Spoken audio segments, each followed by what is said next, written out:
कळंब तालुक्यात bogus soybean बियाण्यांमुळे शेतकऱ्यांवर दुबार पेरणीचं संकट ओढवले आहे.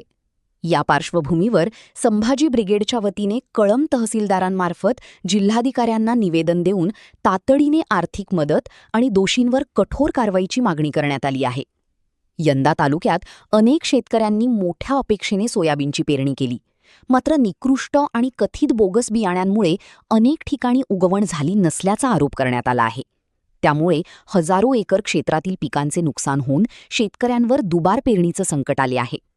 संभाजी ब्रिगेडने तहसीलदार हेमंत डोकले यांना निवेदन देत बाधित शेतकऱ्यांना तात्काळ आर्थिक मदत, मोफत किंवा अनुदानित बियाणे व खते, पंचनामे करून नुकसान भरपाई तसेच बोगस बियाण्यांचा पुरवठा करणाऱ्यांवर कठोर कारवाई करण्याची मागणी केली. यावेळी प्रदेश संघटक अतुल गायकवाड, जिल्हाध्यक्ष ॲडव्होकेट अशोक चोंदे, तालुकाध्यक्ष दत्ताभाऊ कवडे, जावेदभाई सौदागर, ॲडव्होकेट शिवराज मराठी, इम्रान मिर्झा, ईश्वर काळे यांच्यासह संभाजी ब्रिगेडचे पदाधिकारी, कार्यकर्ते आणि शेतकरी मोठ्या संख्येने उपस्थित होते. प्रशासनाने तातडीने योग्य निर्णय न घेतल्यास संभाजी ब्रिगेडच्या वतीने तीव्र आंदोलन छेडण्यात येईल असा इशाराही यावेळी देण्यात आला.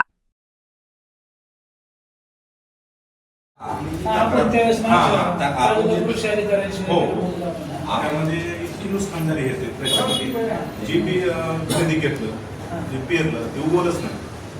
कशामुळे असं होतं बरं म्हणजे बोगस बियाणं. आता आपल्याकडे असे खूप होते, गेल्या वेळेस चित्र होतेच, ते दाखवून सुद्धा यावर्षी अनेक आपल्यातल्या खत दुकानदारांनी बोगस बी, बोगस खत दोन्ही विकलं. आता बऱ्याच दुकानाने आपल्याला सावधान फसवणूक होताना कसं होतं म्हणजे ब्रँडेड कंपन्यांच्या पॅकिंग मध्ये ब्रँडेड कंपनीज सेम पूर्ण टेक्नॉलॉजी बरोबर आणि त्या डुप्लिकेट शासनाचं मातीचं बियाणे शासनाचं आहे आणि त्याच्यात तुम्ही बोगसपणा जर असेल तर बाकीच्या पिशवी घेताना वगैरे लक्ष कसं फार्मर आय डी पेंडिंग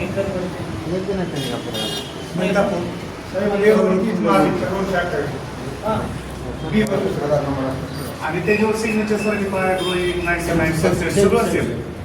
नाही शेतकऱ्याला काय माहिती की हे उगवणार नाही म्हणून. पण मग डिस्ट्रीब्युटरला माल कुठून येतो? दुकानदार मध्ये जे आम्ही बोगस कंपनी बोगस.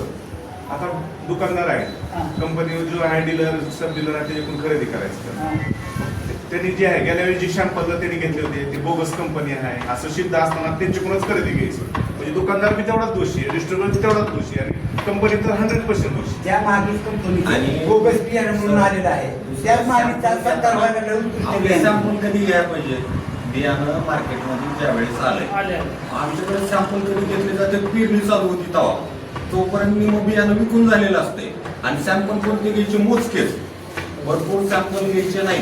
आता आपण एवढं करून निवेदन देऊन सुद्धा मोजकेच सॅम्पल घेतलेत. आता पण 50-55 सॅम्पल घेतले असतील माझ्या. आणि ते जेवढे सॅम्पल घेतले ते सगळे बोगस निघालेले. त्या दोषीवर कठोर कारवाई झाली पाहिजे.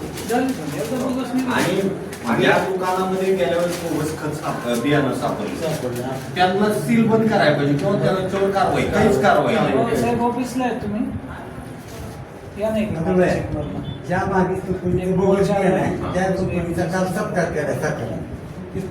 संगत होते सरकार मागील कंपनीचा सगळ्यात बोगस बियाणं. मी चालू करू शकतो. कसं 2 मिनिटं